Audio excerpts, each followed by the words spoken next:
Welkom by hierdie uitgawe van Rugby Nuus, op Raak van Rugby, jou Afrikaanse rugby kanaal en Jan de Koning, ons ou befaamde award-winning rugby journalist vriend is hier by ons om weer met ons te gesels. Jan, vir oomblik kan ek net wat 'n award-winning in Afrikaans nie, maar welkom terug by ons man. Ja, nee, ek het so 'n prys of 2 in die afgelope 40 jaar gewen, maar dankie. Dis altyd 'n plesier om saam met jou te wees, en dis lekker om rugby te gesels, maar net om met rugby te gesels en dis mos wat die lewe so interessant maak en so lekker maak. Wel, dit is my lekker is met jou nou. Jy weet altyd wat agter die skerms aangaan. Nou hierdie week is daar nie vreeslik baie kindernuus nie, so ons gaan 'n bietjie fokus op die rugby, maar my maat is daar weer ietsie uitbars daar by SA Rugby of by die WP. Gaan ek beslis eers op jou knoppie druk of vir die Lions vir dit. Ek weet jy is nie baie gewild vir die Lions nie, né?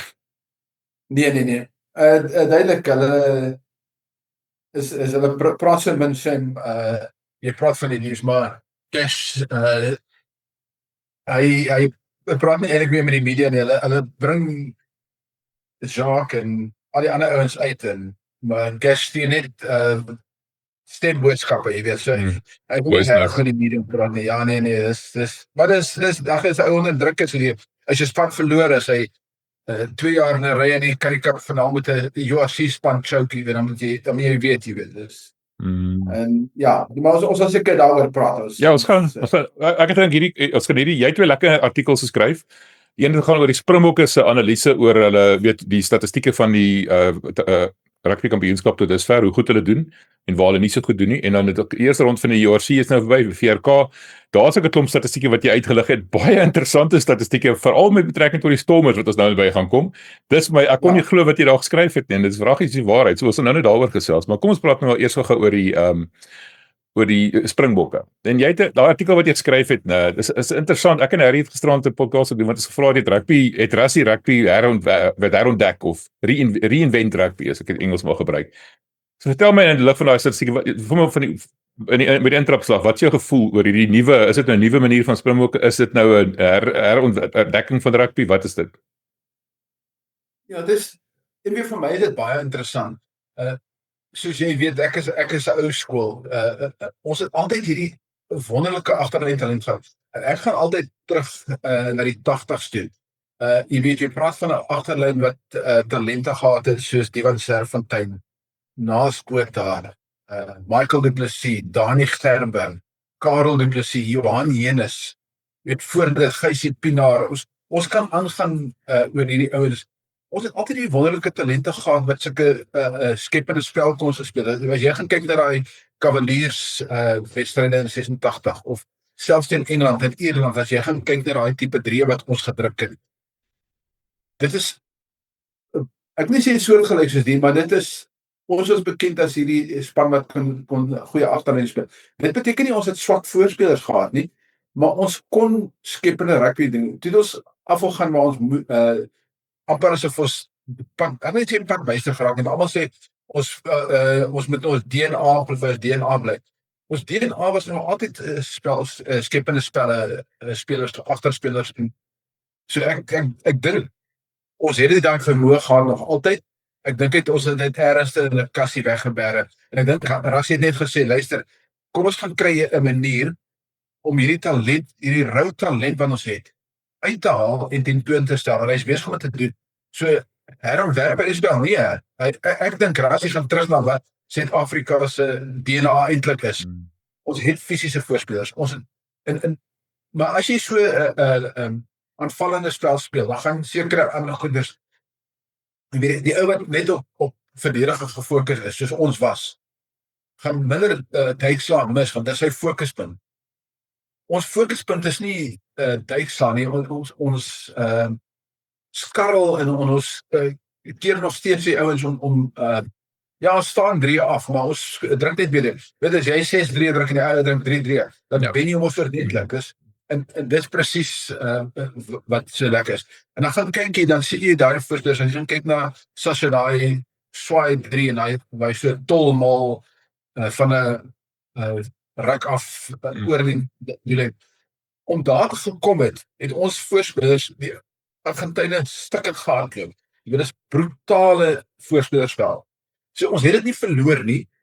Dis net die statistiek wat eintlik wys dat ons aanvalle alles behalwe een aspek van aanval is ons nommer 1 in die rugby kampioenskappe.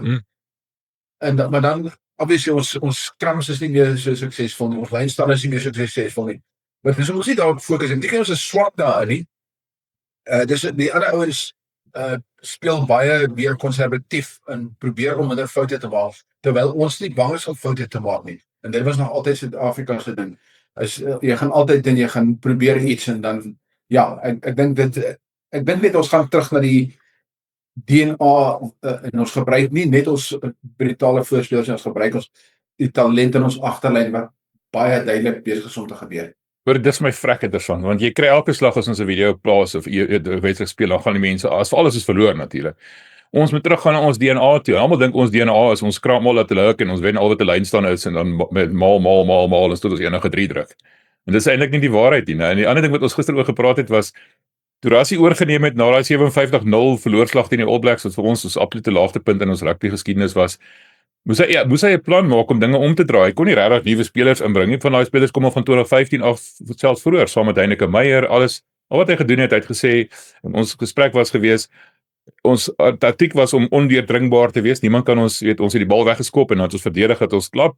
Nou het ons geword van ondeurdringbaar na onstuitbaar toe gegaan. Dis is water wat net kom en kom en kom. Jy kan weet nie nader en waarom te keer nie. En beide die All Blacks en Argentinië, kom ons noem dit maar wat dit is, het moed opgegee op 'n stadium. Jy kon dit duidelik sien, wat vir my die skokkerse was dat die All Blacks moed opgegee het. Nou, wat dink jy van daai een? Hulle jonger spanne, so hulle is amper in 'n soortgelyke posisie waar ons was in 2017, 2018. Daai of miskien na die 2019 die wêreldbeker waar Rassie op 'n stadium en ek is 22, waar hy besluit het hy moet hierdie span 'n bietjie meer verjong, verniet. Dit beteken nie hy gooi spelers weg nie. Ek wil Willie Leroux nog steeds in die prentjie en hy gebruik Willie op 'n baie slim manier. Maar dit beteken nie Willie is elke Saterdag daar nie. Hy's besig om nuwe bloed in te bring. En die All Blacks is nou daai storie. Hulle moet nuwe bloed inbring met hulle het nou 'n nuwe afrigter met nuwe spelers en hulle is nie almal op dieselfde platform nie, op dieselfde blad nie. So hulle sukkel nou begin. Ek dink dis hulle probleem. Hulle het nie daai ervaring. Onthou ons het 'n span wat nou vir 6 jaar saam is. Jou ruggraat van die span bly so, jy weet, jy het 'n Mark, jy het Eben, en dan rondom Eben het jy die Loot of Roan wat nou lekker begin 'n senior speler word wat 'n bietjie meer ervaring het. Ons sukkel 'n bietjie op agterman, maar Jasper is nou daarso en hy self een van daai dat hy 'n bietjie ruggraat gee, alhoewel hy nie 2019 daar was nie. Het hy weet hy's 'n man wat nou 'n paar toetse agter die blad het. Op skrimskakels was besig om 'n bietjie nuwe bloed in te bring, ons het nog 'n paar van die ervare manne daarso. Die loskakels is besig om nuwe bloed in te bring, maar Pollard sit daarso op die bank en die oefening kan hierdie ouens help. Hy's daarso en jy gooi hom nie weg nie. Op senter het jy David de Ellenden wat waarskynlik is vas nie beseer was. Hy sou Damien Willems het daar nog binne senter gespeel het, maar jy het nog Damien de Ellenden daar en hy help die jonger manne. As jy praat van jy weet Sasha sal vir jou sê hoe Damien hom gehelp het. En selfs met Kane, hy sê vir jou sê hoe Damien hom gehelp het. So hierdie ouer manne en hulle praat ook oor Willie, so Sasha het nou ook gepraat oor hoe Willie hom help. En dis so belangrik is, ons daai oorgangsperiode vir ons het meer stelselmatig gekom en omtrent soos die All Blacks was tussen 2010, 2011 en 2018. Daai oorgangsperiode, hulle het 'n stabiele gros gehad en hulle kon selfs matig nuwe spelers invoer. En sonder om die program te ontwrig. En dis waar ons nou is. Hulle moes nou meer dramaties, want hulle dalk 'n bietjie te lank na 23 en daai part van my man is 'n bietjie te oud gewees en hulle moet van hulle ontslaag geraak het en daar's te veel van hulle gewees. Ouens het oorsee gegaan het, ouens wat uitgetree en die ouens wat ingekop het is nog nie op daai vlak nie. Oor 3 jaar miskien of 2 jaar by die wêreldbeker is daai All Blacks span miskien dalk 'n ander span. Soos ons in 22 en 23 was. So ek dink ons is net gelukkig dat ons het daai deurloping van Rassie van 2018 af tot nou toe en hy kan die span hernie sonder om dit te ontwrig. Dit is my interessant is nou, wat jy nou gepraat het van DNA, sit ek nou dink hier terwyl jy praat. Kyk, ons het 2019 die Wêreldbeker gewen met verdediging. Ons het 2023 die Wêreldbeker gewen met verdediging. Al twee kere was Jacques Naber daar. En ons het eintlik maar sien nou net gesê baie van dieselfde spelers nou daar. Hoe dink jy het Rassie dit reg gekry om hierdie ouens se koppe te draai om te sê, okay, ons gaan nou nie meer so baie verdedig nie. Ons gaan nou begin hardloop en weet ons hierdie nuwe tipe Tony rugby nou, Tony ball speel soos dit noem. Hoeveel groot rol dink jy Tony Brown, Felix Jones, Jerry Flannery gespeel om hierdie ampere kultuurverandering teweeg te bring? Ek weet die ouens kon dit nog altyd doen, maar as jy so gewoond is en so suksesvol was om op 'n sekere manier te speel, hoe dink jy het die ouens gekry om daai switch te maak in hulle koppe? Daai kopskuif, ja, dit is iets wat 'n bietjie tyd vat. So kyk, Tony is nie van gister af hier nie. Hy is nou al van verlede jaar af hierso, begin 24. So dit het 'n hele jare gevat en die ouens daar was en jy kon sien in sekere wedstryde sukkel die ouens, jy weet jy gaan hulle val hulle terug en jy sal dit as jy met spelers praat, dan sal vir jou sê, as jy druk opkom, dan gaan jy terug na wat jy mee gemaklik is. Om die ouens uit daai gemak uit hulle gemaksone uit te vat 'n bietjie tyd en ek dink ons begin nou die vrugte pluk. Maar dit was 'n goeie tyd om dit jy vat 'n paar houe en ons het nog steeds gewen vir die jaar. Ons het 'n baie suksesvolle jaar gehad, maar ons het 2 wedstryde verloor wat ons sou gedink het ons moes wen, maar net omdat daar so jy weet hierdie oorgangsperiode was 'n bietjie krapperig. En hierdie jaar ook, as jy kyk na ons wedstryd teen Australië, dinge was nie lekker nie. En dan ons eerste wedstryd teen Nieu-Seeland, ons het 'n bietjie te stadig begin. En ek is seker as ons nog 5 minute gehad in daai wedstryd kon ons in Auckland gewen het. Ek dink die belangrikste is ons begin die afgelope 2 wedstryde begin ons die legkaart se kom in plek. Jy weet daai laaste paar stukkies van die legkaart kom nou in plek. En ek dink ons begin sien. Dit beteken nie als is hankie dorie nie. Daar is nog krapperigheid en ons weet hier en daar gaan dinge nog nie lekker nie. 'n Paar beserings kan die kaarte opverwe, maar ons in die agtergrond op die bank en as ek op die bank praat nie van die wedstrydbeplan, ek praat van net buite die 23 die wedstryd se 23 is daar nog Pollard en Willie Leroux. So as dinge regtig krag, want jy was altyd terugval daar. Want jy weet mos Pollard gaan nie steek laat nie. Ja, Willie het nou wel in Auckland 'n bietjie gesukkel en is 'n paar snaakse foute gemaak, maar ek is seker as dit 'n wêreldbeker finaal is en jy miskien ook op Willie se nader gaan jy nie steek laat nie. Hy nie wat daar vermoë en Pollard gaan jy nie in die steek laat nie. Maar op die oomblik speel hierdie jong manne die tipe rugby wat ons laat wen nie, maar dit entertain ons gewis. Dis lekker en is opwindend en dis mooi om te sien. En as jy daar gaan van die wedstryd kyk, as jy sien, daar's nog steeds 'n Jasper Wiese wat ouens onderste bo hardloop. En 'n Ebenberg maar 'n paar ouens hard tackle. En scrums, ons het wel my bietjie krap is. Ek dink ons praat nou later met Tappe Henning. So miskien kan hy ons help daarmee, maar iets in die scrums, die skeieregters die scrums veroordeel is 'n bietjie krapperig. En ek dink daar was sulke 'n skuif van die skeieregters, miskien nie. Ek sal later oor weet maar ek dink die scrums is die een aspek van die spel wat my bietjie pla. Ek verstaan nie hoe die ouens, jy weet, dit lyk of jy dominerend is. Dan gaan die ander ou agtertoe en skielik gly jou voete en jy word gestraf. Maar jy weet, omdat jy bietjie sterker is hy is en hy gaan terug, hy vat nie die gewig nie. Dan word jy gestraf want jy is ou wat val. So ek dink rondom dit is al seker 'n bietjie krapperigheid, maar dis lekker om rugby te kyk dat dit so goed gaan. Ja, dan een van die scrums en ek nou weer is die feit dat weet ons het hulle in trieraad, hulle gaan vinnig agteruit as 'n Shoprite trolley en dan word daar vir ons gesê use it voor ons daai tweede stoot nog kan inkry en dan moet ons die bal gebruik. Ons kry nie kans om ons stempel af te druk in die scrums, is dit nie? Ja, dis ook ek sê ek wil 'n bietjie uitvind. Was daar riglyne wat gesê is kry die bal in die spel vinniger.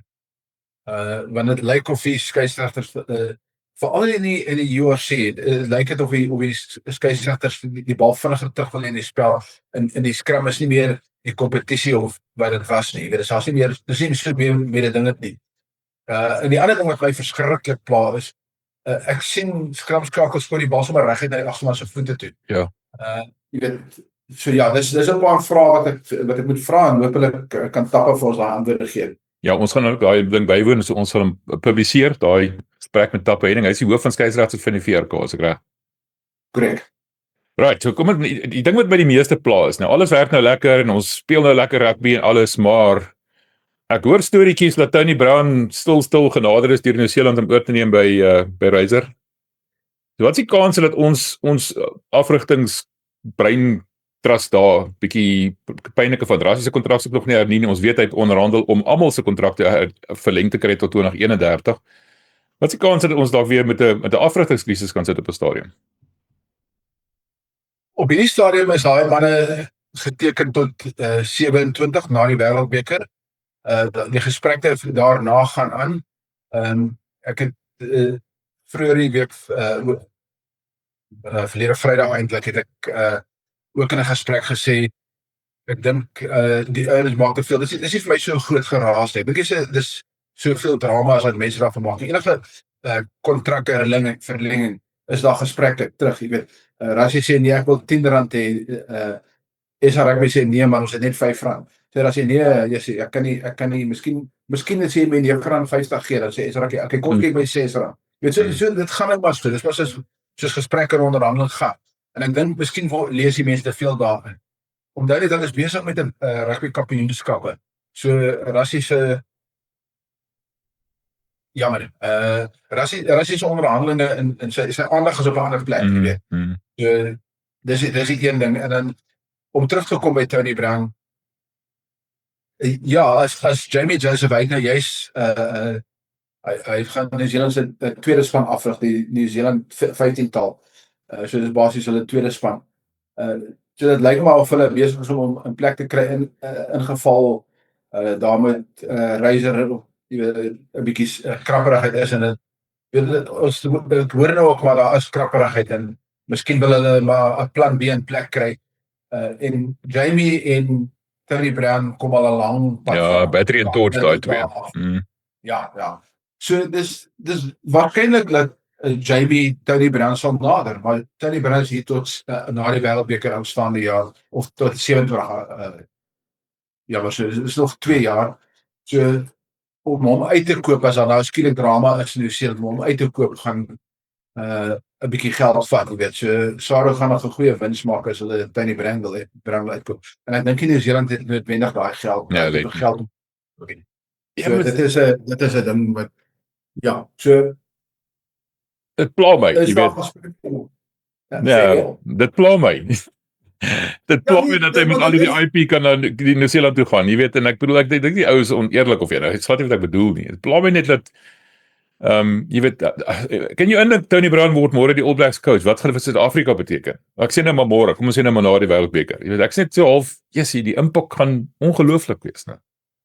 Ja, dieselfde wat Nieu-Seeland gevoel het toe Tony Brown is hulle fout. Hulle wou nie gehad het nie. Hulle het hom genader en gesê want hy wou nie saam met Razor gewerk het nie, hy was saam met Jamie. Ek kry nie Jamie die nie sê, dan gaan na Afrika toe. Dit gebeur. Ek bedoel Nieu-Seeland moes daarmee verwerk. Hulle moes dit aanvaar. Dis hulle fout. So as dit gebeur, indien dit gebeur, dan moet ons nou maar 'n plan maak. Weet ons moet iemand gaan kry wat sy plek kan vervang en ja, dit gaan nie maklik wees nie, maar ek dink ons sal dit kan verwerk. Ja, seker ons sal. Ja, dis reg. Dit voel net vir my vreemd, maar nou ja, jy ook nie naby rug vir Leinster af. Dit het vreemd gevoel. Dit voel ons steeds nie vir my nie.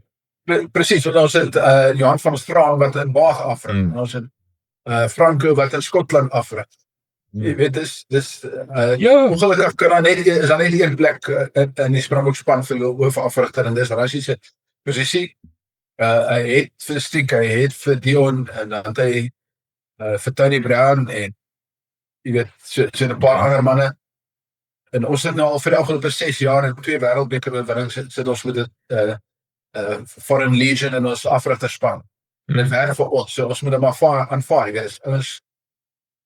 Ons sukses gaan aandag trek en is ouens nader en hulle het beter geld as ouens dollars begin nader bring, dan moet ons nou maar besluit, wil ons Tony, wil ons Rassie hê. Ja. Maar kom ons praat 'n bietjie oor daai statistieke wat ek na verwys het. Jy so vinnig stel my gou jy het sê ons het die meeste drieë gedruk. Gaan gou 'n bietjie deur daai statistieke. Dit is eintlik ongelooflik. Ons is kop en skouers bo die ander spanne, nou, ingesluit die All Blacks. Ja, dit is baie interessant. So, na 5 rondes van die rugby kampioenskappe is ons behalwe vir een afdeling van aanval, is ons nommer 1 in die kampioenskap. So ons het die meeste drieë gedruk. Clean break, soos die breekslaa is ons ook nommer 1. In terme van die hoeveelheid meters wat ons die bal dra, is ons nommer 1. Is 'n duidslaa of die hoeveelheid verdedigers wat ons ontwyk, is ons nommer 1. So al daai goeders, die aspekte wat vir jou druk op die oppositie sit en vir jou punte gee. Soos gesê het, 6-3 teen 3, jy weet, so ons is maklik die beste, ons druk net meer 3 as dat, jy weet.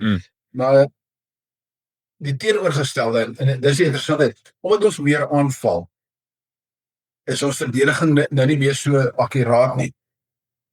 So ons het minder in duikslaa, ons is nommer 4 in terme van die hoeveelheid duikslaa, suksesvolle duikslaa. Dit is 'n duidelike aanduiding dat ons fokus op aanval eerder as op verdediging. Nou met Jacques Nienaber, dit beteken nie hy is 'n slegte coach nie, ons het 'n wêreldbeker met hom gewen. Maar die fokus het verskuif. En jy weet, wat my die meeste pla, en dit is nie noodwendig 'n probleem nie, maar is ons vaste fasette, soos die lynstaal en die scrums, en die afbreekpunte. Dis waar ons sukkel, en daar is ons elke keer 4de. En ek dink die probleem daar is, ons, ook omdat ons fokus verskuif het, wil ons die bal so vinnig moontlik uitkry, so ons doen nie meer so baie rolmaalbewegings nie. Ons het reeds gepraat oor die scrums, dit krap 'n bietjie, so ons sal sien hoe dit verwerk en wat die wat is die fokus regtig verskuif in die scrums. Maar ek dink ons scrums is ietsie waar en ons is daar is 'n paar beserings, maar ek dink in geheel dink ek scrums is vir my in die lyn staan is vir my ietsie wat ons dalk definitief beter aan kan wees. So ja, ek dink die statistiek sê vir my ons fokus het verskuif. Dit maak vir ons nog steeds 'n suksesvolle span, net in ander aspekte van die spel.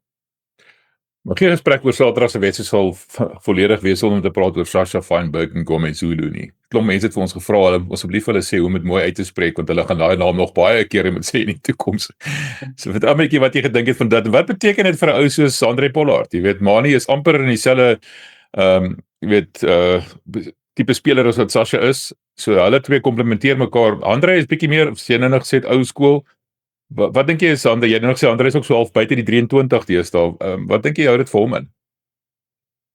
Ek dink hy is nog steeds 'n baie waardevolle speler, want hy kan jonger manne bietjie touwys maak oor sekere meer, weet, in 'n wêreldbeker eindstryd gaan jy nie so los spel kry nie. Die manne gaan definitief beter fokus in terme van verdediging. So ja, hierdie toernooi rugby het jy jou geleenthede. So tussen wêreldbekers gaan jy definitief meer geleenthede kry en jy sal lekker rugby kan speel. Maar in sekere situasies, miskien verander jy weer, kom ons sê dit reën Saterdag. En skielik werk Sasha se skop nie meer so lekker nie, of jy weet, daar's 'n bietjie druk, iets gaan verkeerd, jy weet, miskien het hy 'n slegte aand en hy het 'n vrot vis geëet die vorige aand en sy maag stoel bietjie en hy sukkel bietjie. Dan jy moet 'n ander tipe speler nodig hê, dan kan jy maar Pollard weer inbring. Of miskien Manie sal lekker speel en jy kan Manie gebruik. So wat vir my belangrik is Sasha se visie. Is hy sien sekere dinge en baie spelers in Willie, ons het al baie oor Willie gepraat en ek weet die ouens wil nou sê ja, Willie is te oud en so.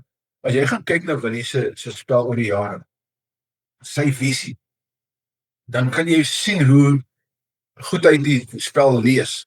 So hy is in 'n plek in die spel en in die veld waar meeste van die ouens nog hier fokus waar die bal is en Willie sien hulle gaap aan die ander kant. So betek dat die bal by hom kom, het hy klaar 'n besluit gemaak en ek dink dis wat Sasha goed gedoen het die afgelope naweek. met daai skop wat hy deurgegaan het, hy was vast gesien 'n myl ver. Mm. En hy het besef maar sy vaart gaan hom daarso kry voor die ander ouens. En hy sê eers vangmats met sy vaart geklop. En dan natuurlik daai fop aangee daar by die paal. Ek het 'n artikel, jy hierdie artikel was nou oor gepraat het ek 'n video gekry, daar's 'n baie bekende video van 'n springbokkie by 'n watergat waar 'n leeu hom probeer aanval. En hierdie springbokkie het gemaak of hy die een kant toe gaan en toe 180 draai gaan maak en aan die ander kant toe gehardloop. En die arme leeu is reg deur verby die watergat in die bosse. Hy kon self nie stop nie want hy wou en as jy nou gaan kyk wat Sasha gedoen het, hy die fok aangegee en 'n regtige 180 draai gemaak. Eintlik 'n 360 draai gemaak en hy's onder die paal deur. En die Argentynë het almal daar na die fok aan toe gaan en dis sulke lekker goeie soos jy dis visie, want toe hy daar aankom nee, Jan Hendrik was daar so nee, Hendrik was reg om nog 'n bal op te tel en nog 'n dryf te maak. Dus stoot Sasha sê los, dis myne. En Jan Hendrik, jy kan sien, toe gaan hy terug en Sasha tel toe op. En al hierdie ouens lees hier gaan Sasha nou was. Maar hy het die visie gesien. Hy het besef die gaping is regs langs die losgemaal. En dis maar net visie. Dis en ek sou terug gaan na ouens soos Dani Gerber as ek 'n visie gaan. Lars Botha as ek 'n visie gaan. Die wat Sterfontein of die oud Bok Dawie Snyman ek kan teruggaan. Gerald Bosch. Ons kan kan 100 jaar teruggaan is van die ouens wat nie gesien het. As jy gaan lees oor hierdie ouens, hulle visie in vergelyking. So ons het nog altyd hierdie tipe spelers met visie gehad. En ek dink ons gaan terug na en dit is waar ons begin. Ons gaan terug na gebruik daai visie, want hy kan die spel sien. En hy speel en dink hierdie ons gebruik dit wat play off the cuff. Jy weet hy speel wat voor hom is. En hy speel nie 'n patroon nie. Wat my 'n bietjie pla oor Sasha en dit is eintlik glad nie refleksie op hom nie, is die feit dat hy so fisies is. Hy is so betrokke by die verdediging en dan kry hy seer, né? Weet jy, ons boot het altyd van die veld af gekom met 'n wit broekie, onthou jy? Hy het altyd hom beskerm want hulle het hom nodig gehad. Ek wonder of hy die bietjie vir Sasha so bietjie moet begin net minder fisies probeer, maar ek onthou laas met die Stormers, het hy die Stormers met sy skouers seer gemaak. Ek dink hy was op senter. Binne 'n paar minute, hoe lank was hy uit gewees? Jy weet, dis 'n gevaar daar. Jy kan nie bekostig om 'n ou vir een duikslag vir weke en maande te verloor nie. Ek dink hulle is om beter om gaan kyk na hom, dink ek. Ja, nee, ek dink iemand sal hom seker op 'n stadium vir hom sê, luister, jy hardloop nie as 'n natief vas nie. Probeer hom nie duik nie. Ja. Los as 'n natief vir die ander groot voorspelers. En dis waar hy homself seer gemaak het. So, nee, dis 'n goeie ding en wys. Hy sê hy het nie 'n banger op sy kop nie. Maar hy moet beter oordeel hê, maar dis goed dat kom. Hy's nog 'n ek wil amper sê hy's nog 'n kind. Hy is 23.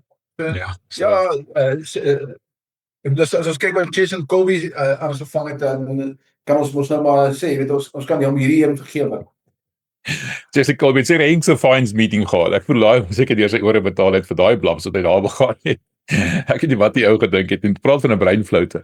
Hoorie, maar ons praat nou oor die gesprek voordat die span aangekondig word, so wanneer die video uitgaan is die span reeds aangekondig, maar wat dink jy, waarna kyk ons hierdie naweek? Ek sien dit gaan dalk baie winderig wees, seker maar bietjie nat en koud en glyierig en glibberig en wat tipe span dink jy kan ons sien teen die naweek op Twickenham? Ek dink jy gaan baie verander nie hoor. Ek dink hy gaan 'n ander span insit nie. Want ons wil wen, ons wil die rekenkampioen. Ons kan teen Japan gaan eksperimenteer, teen Italië gaan eksperimenteer, teen Wallis gaan eksperimenteer. Hierdie is 'n wedstryd wat ons moet wen en ons wil hom goed wen. So as ons hom wen, selfs al kry New Zealand 'n bonuspunt wen, New Zealand moet met 60 plus punte wen teen Australië om ons in te haal. Ek dink hulle gaan dit reg doen. Hulle is nie so goed nie. Alhoewel is nie onmoontlik nie. Ek sê nie dit gaan nie gebeur nie, maar teen die tyd met ons afskop sal ons weet met ons 4 punte of 5 punte hê om te wen.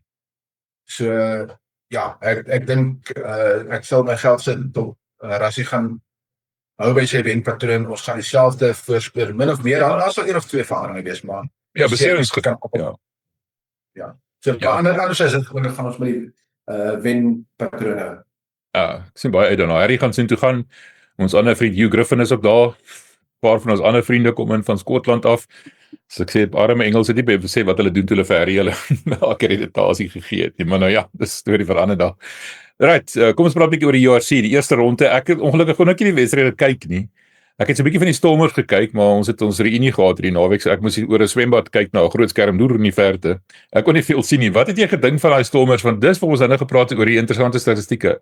Leinster kon nie enkele punt aanteken nie, maar die Stormers het die swakste statistieke vir verdediging gehad van die Suid-Afrikaanse spanne. Hoe werk dit? Ja, ek dit soms doelbewus. Want die ouens verstaan nie statistiek nie. Jy kan statistiek gebruik soos jy wil. Die Stormers het nou weer besef, hulle moet teruggaan na wat vir hulle belangrik is. So hulle het altyd hierdie los rugby gespeel, hulle verdedig en dan teenaanvalle, verdedig en teenaanvalle. Maar jy het nie 'n Sasha in die Stormers span op die oomblik nie. Jy het nie 'n Mani in die Stormers span nie. Jy het nie 'n Damien in die Stormers span nie. So wat doen jy dan? Dan gaan jy terug laat jou voorspelers oor donder en speel praktiese, meer praktiese. So hulle verdediging was 'n bietjie swakker, maar hulle het goed geskrem, hulle het geskarrel en op verdediging so. En dis wat die mense nie in die statistiek lees nie. Die eerste linie van verdediging was miskien nie wat dit moes wees nie. Maar daarna het hulle seker gemaak dat hulle kom terug en dit sê iets oor die span en die spangees. Dis wat vir my dit sê. Ek dink die belangrikste vir my is die Stormers se aanval is baie goed. Hulle is terug waar dit moet wees, maar meer 'n pragmatiese aanval. Wat ek van die statistiek veral as ons net na die aanval gaan kyk, is die probleme met spanne soos die Haie, wat dan duidelik sonder hulle sprangbokke en hulle kombeserings sit. So hulle sukkel 'n bietjie met diepte en dan die Leeu's wat behalwe vir een of twee spelers hulle volledige URC span het. Die Leeu's se probleem is, hulle speel dieselfde rugby wat hulle vir 3 jaar speel. Hierdie een op voorspelers hardloop in 'n muur vas en dan wil hulle weer die bal en op 'n of ander stadium dan verloor hulle die bal. Jy weet, dit is so maklik om te verdedig. Die ouens tackle 2 op 'n slag, die dubbel verdediging en die Leeu's kon nie derde sien. Jy kyk al vir 3 jaar. Dit is selfs in die Currie-Beeker eindstryd, hierdie selfde span kon nie eers Grieke oordonder nie. Hoe verwag jy hierdie spelers moet nou teen internasionale spelers, ervare internasionale spelers gaan speel in Europa op natvelde?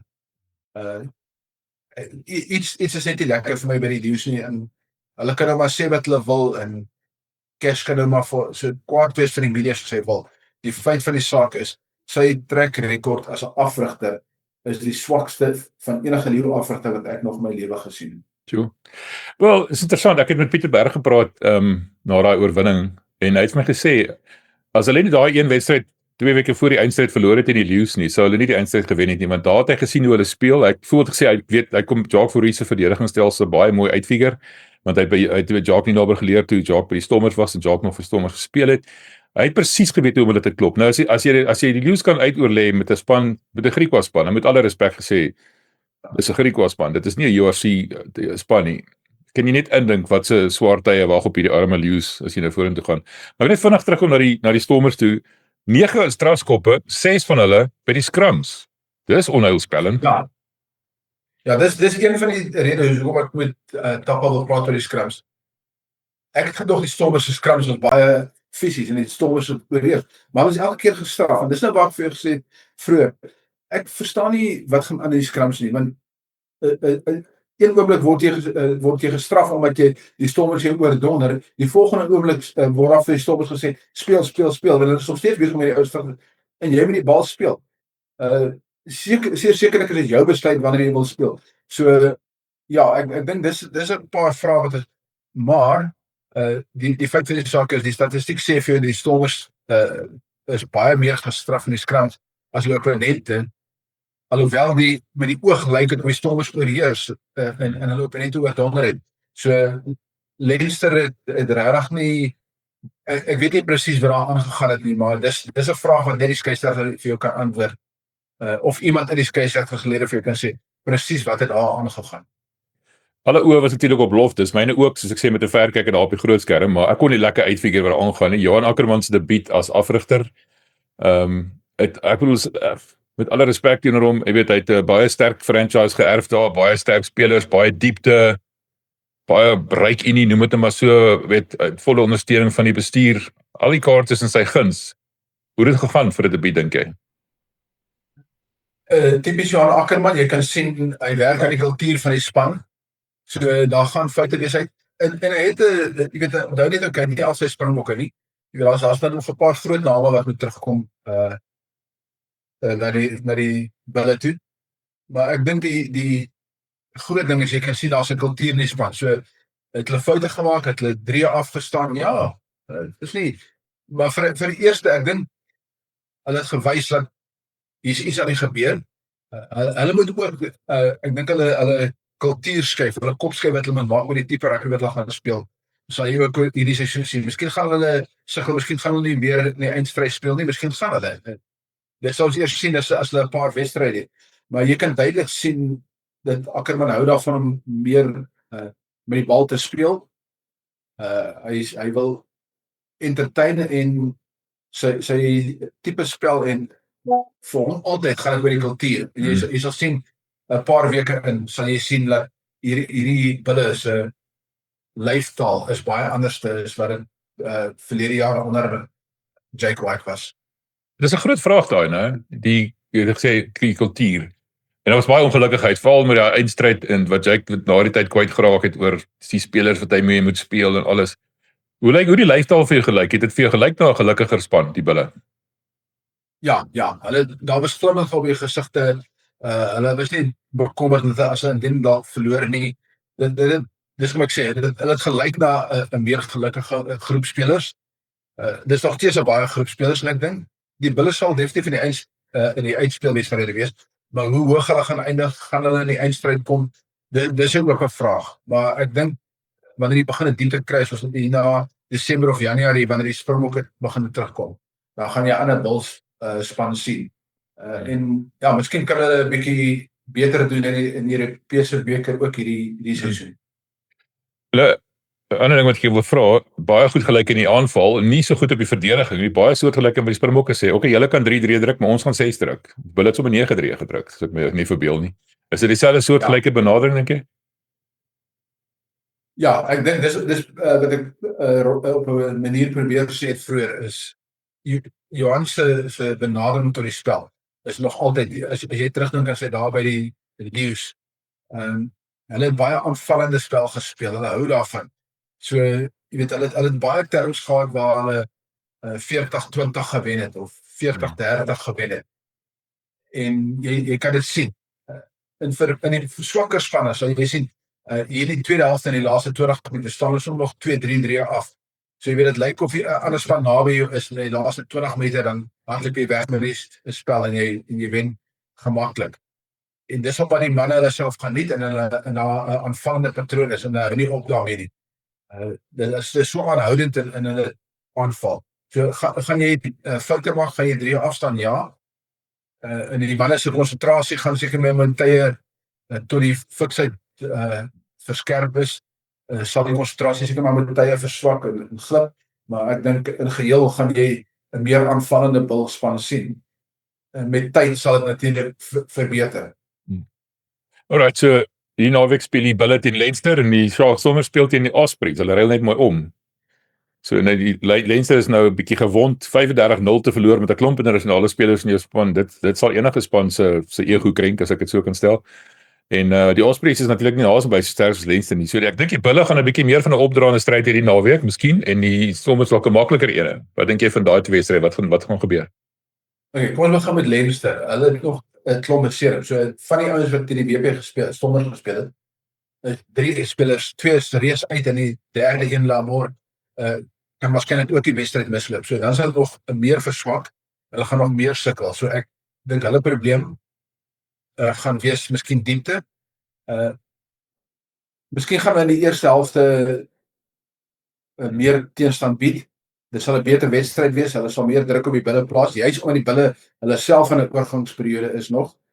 So dit gaan miskien hulle sal punte ek gaan weer 0 wees nie, maar ek dink die laaste 20 minute weer sal die Bulle miskien gaan dit nie 'n 60-40 wedstryd wees nie, miskien 'n 30-20 wedstryd, maar ek dink die Bulle behoort nog redelik gemaklik te wen. Maar Leinster gaan definitief meer weerstand bied. In die Kaap, ek gaan jy's Vrydag aand na die wedstryd toe. Ek kan swaarigheid sien vir hierdie arme mense. Weet hulle probeer, maar hulle is ook baie voorspelbaar. Dit is net, hulle het net 'n bietjie meer energie as meeste spanne vir, en ek dink die Stormers gaan, die manier waarop hulle verdedig, en waarop hulle die wedstryd benader, gaan dit 'n bietjie moeiliker maak vir die ouens om so maklik deur te kom as die Bulle deurkom. Maar die Bulle is definitief in 'n oorgangsperiode, maar die Stormers is 'n bietjie meer stabiel. Laaste vraag wat ek wil vra is, daar's deesdae baie sprake van alignment, dat die van junior vlakke af reg deur senior onder 21 na die franchises toe, na die Springbokke toe, dat hulle almal op 'n soort gelyke manier begin speel. Is daar enige kans dat dit regtig kan werk? Ja, dis nie, almal gaan nie presies dieselfde speel nie. Elke afweer gaan hier en daar 'n paar dingetjies hê wat sal verander. Maar dis belangrik dat jy 'n kultuur van rugby het. En ek weet die ouens die lekker woord deesdae is jou DNA, jy weet. En kom ons gebruik dit nou maar, want dis nou was 'n populêre woord. Ons DNA is, ons het hierdie kreatiewe agterspelers en brutale voorspelers. As jy daai kan tot 'n sekere mate by mekaar pas, op dieselfde blad kry.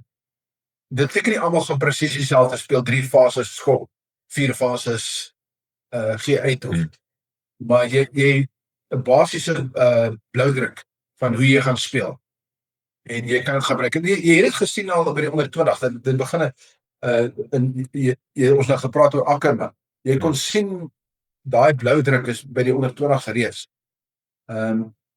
En jy gaan sien dat as jy obviously by die in die UFC en so in die franchises gaan nou 'n bietjie anders te wees, maar die nasionale spanne gaan almal soortgelyk speel met 'n basiese bloudruk wat werk, want dis die tipe spelers wat in ons land is.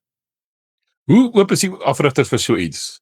Sit maar as jy telefoon op en hy sê Johan of Ackerman of Dobbo of Plumtree, ek wil hê jy moet bietjie meer so en so, want ek wil sê net maar vir Mapimpi meer gebruik, maar jy speel hom op die regte manier nie. Ek wil jy moet dit en dat en die ander doen. Hoe oop is die ouens vir dit? Ek bedoel, Jake White, ek weet dit vir 'n feit, hulle het nie goed oor die weg gekom regtig nie. Johan Ackerman en daai manne dalk bietjie meer oop vir so iets. Ek dink Rassie het 'n goeie verhouding. Ons weet nou hy en Jake het maar nie altyd langs dieselfde vuur gesit nie. Maar Rassie het 'n goeie verhouding met die ouens. Dit beteken nie Rassie sal vir die ouens voorskryf nie, maar hy sal gesê, wil jy nie dit 'n bietjie probeer nou en dan nie? Miskien in 'n wedstryd waar jy weet jy is 'n redelike goeie kans om te wen. Dan sal 'n bietjie meer oop om te sien of daai plan werk vir jou. Maar dis ek sê, dis 'n basiese bloudruk rondom waar jy kan beplan. So jy gaan besluit Fassie vir die haie. Miskien moet hy 'n bietjie meer opkom en losskakel. Wil jy hom nie probeer soos 'n Willie, laat hy bietjie meer kreatief wees nie. Gebruik hom bietjie meer as 'n eerste ontvanger en 'n spelskepper. So kan jy daai dinge doen. En dis die manier wat jy sal nie vir jou sê jy moet dit doen nie. Hy gaan vir jou vra, wil jy nie dit 'n bietjie probeer nie. En dan as jy oop is en jy in die regte wedstryd, dan kan jy dit mos doen. Ja, dis net 'n vraag. Hoe oop is die afrigters vir dit? Want ek sê, hoor jy, hierdie is my dames, my gaan, se los my uit. Of okay nee, ek verstaan dis in die groter belang sal dit doen. Ek kan sien Johan Ackerman byvoorbeeld sal dit doen wat jy nou net gesê van die onder 20. Hy was ook betrokke by die onder 20s, weet. Ek kan klaar sien dit gaan gebeur. John Dobson is sekerlik oop vir dit. Ja, nee, ek's nog onnuuskierig. Ek net vinnig vir jou vir ou laas vra, net terug na die Lions toe. Nog steeds nie 'n borg nie. Die URC is nou al in die gang. Wat gaan aan daar? Weer reg weet. Nee, ek dink administratief is die groot probleem lê in die administrasie by die Lions. Altman wel, hoeveel keer wil hy gaan met my praat? As hy nie met my wil praat nie, dan kan ek dit saam doen nie. Weet ek kan nie die polisie vat en vir hom gaan sê nou sit jy en hy praat met my nie. Dis sy besluit as hy nie wil praat nie, en Rudolf hulle op. Ek vra hulle as daar goed gebeur, dan vra ek hulle vir hulle reaksie. Hulle weier nie, hulle ignoreer jou net. So ja, hulle moet maar vir pas staan. Die feit van die saak is jy sit met 'n stadion, jy kan nie meer kan eindstryd en jy kry net 12,000 mense. As hulle nou nog nie die boodskap kry nie, gaan hulle nooit die boodskap kry nie. So op een of ander stadium sal hulle moet besluit of hulle moet antwoord. Hoekom sit jy nog met 'n stadion van 62,000 wat jy nie baie meer as 10,000 mense kan kry? Mense gaan net nie meer aan nie. Jy kon sien met die toets ook. Daar's sulke gate, ek dink as hulle 40,000 gehad het, was dit baie. jy weet dit is mense gaan mos nie. Hoekom wil jy gaan jou lewe waag in 'n omgewing en hulle kan maar sê wat hulle wil. Ek was nou al genoeg daarso en ek het al met genoeg mense gepraat. Daai omgewing is vrek gevaarlik. Dis die kriminele elemente in daai voorstede rondom Ellis Park is uit hand uitgeruk in Johannesburg se sentrale streek is die kriminele elemente uit hand uitgeruk. So dis nie 'n plek jy moet jy kan nie die Johannesburg omskep en verniet nie. Dit gaan nie werk, jy het nie geld daarvoor nie en die stadsraad gaan jou ook nie help nie. So jy weet dis 'n groter probleem en hulle moet nou maar besluit gaan hulle aanhou voorlede stadium speel of en dan gaan hulle uitslaa aanhou, want jy gaan ook nie die spelers kry nie. En jy kan sien die kwaliteitsspelers die gaan almal weg. En jy sit met tweede rangse spelers wat nie meer wil of wat ander unies nie meer wil hê nie. As jy gaan kyk na die tipe spelers wat oorbly. En jy gaan sien, ek sê jou nou 'n brief gee. Die Leeu se beste spelers van elke jaar gaan 1 of 2, 3 spelers gaan weggaan elke jaar. Sodra hulle kontrakte op is, gaan moeg raak en dan gaan hulle vertrek. Waar gaan Keon Holm opeindig, dink jy? Hy sal Keon Holm, hulle is genoeg van daai tipe spelers. Keon Holm kan hy toe gaan. Ek dink hulle kan doen met 'n Keon Holm. Miskien nie Bulle, ek weet nie.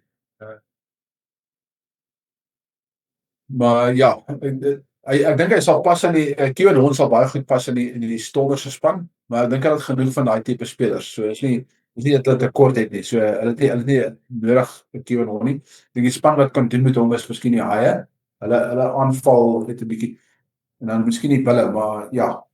Maar ek dink die Bulle vir my maak meer sin want Willie gaan sekerlik nog vir altyd speel nie want jy Devin Williams hoor. En ek weet die Haie is ons weer careers go to die.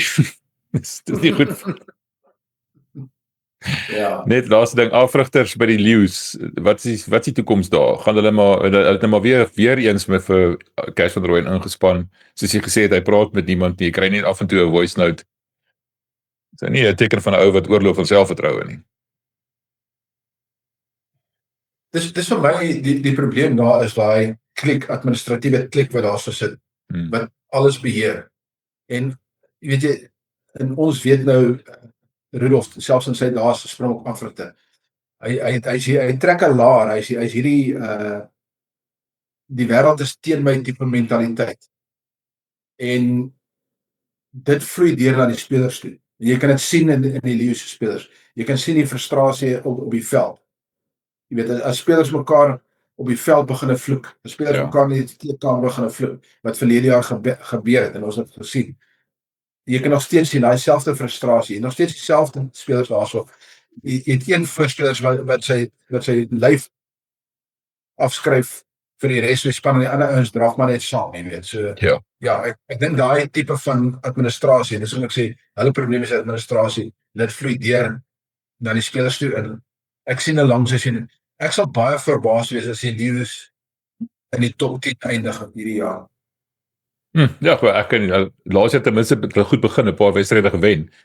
Die jaar sommer begin met 'n verloorslag en hulle spelers is eintlik al klaar opgebruik in die Currie-beker. Jy weet in terme van hulle hoeveelheid wedstryde wat hulle mag speel en dit was nie slim nie. Maar anyway, Jan, baie dankie. Dit was lekker soos altyd om met jou te gesels man, ek waardeer dit. Ja, is 'n plesier.